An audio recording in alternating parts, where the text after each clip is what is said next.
Hi, I'm David Bell. I'm creative director of Pretty Ballerinas. We started to get these people photographed wearing our shoes, and this gave us sort of credibility to the brand, and people thought if it's good enough for Kate Moss and Claudia Schiffer, it must be a good product. The ballerina seems to be the most natural thing anybody can wear because it's totally flat, which is how your feet are. I mean, it's not natural to wear heels. We started making ballet shoes in 1918. We used to make real dancing ballerina shoes. We've been making shoes in this Mediterranean village for the last 4 generations with the same family. Pretty Ballerinas is a family business. My wife's one of the designers. We use my daughter in the catalogues as one of the models. She now does ballet, she wears tutus, it's kind of, wherever I look there's ballerinas. In 2004 I started working on a project, the Pretty Ballerinas project, but it was to kind of highlight our long tradition and skill in making this type of flat footwear. It was going to be an internet-only brand. We get a lot of feedback from customers, like I never used to do a catalogue. The customers want a catalogue, want a catalogue, want a catalogue. So now we do a catalogue. Little by little we open stores. I mean, where we sell most ballerinas, it's the big urban centres. I consider a ballerina like a t-shirt. People wear it, take the piece as it is on its own merits. We aim to have about 200 choices in a store. If you like a certain style, there's other options. Every shape would have a name, and the most iconic of all the people who wore ballerinas was Audrey Hepburn. The best-selling kind of shape of the day I called Audrey. The ladies like to walk in, they say, show me everything you've got in Audrey, because the lady knows that that's the style that fits her best.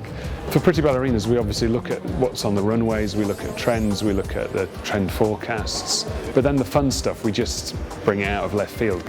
We opened the first store in London. There was this kind of crazy lady making these dresses from parachutes, recycled from the Second World War and dyed in kind of crazy colours.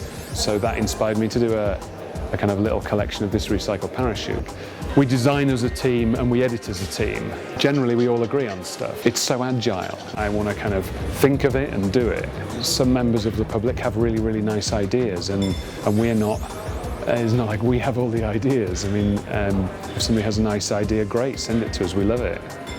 I was like a child of the 70s, so I love all that kind of disco, funk and soul. So that inspired me to do the disco glitterball ballerina.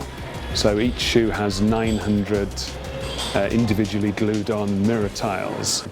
For Pretty Ballerinas, it's really important to be recognised internationally. We gifted some shoes to Jerry Hall. The next thing that occurred to me was Mick Jagger. There's one shoe with the lips on and we've got another, the other foot has a guitar on.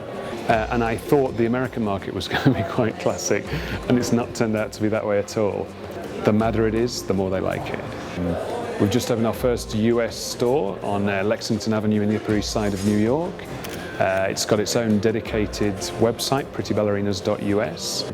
I don't believe there's another single company worldwide that has exactly what we have, which is retail presence. All this traveling which is necessary as part of work, you see things, you're inspired by things, the light, the colours, the kind of the way people dress, the evenings out you've had, you're inspired by the kind of life you live. One thing that's kind of really important to us is that the customer really loves what they've got. That really means something.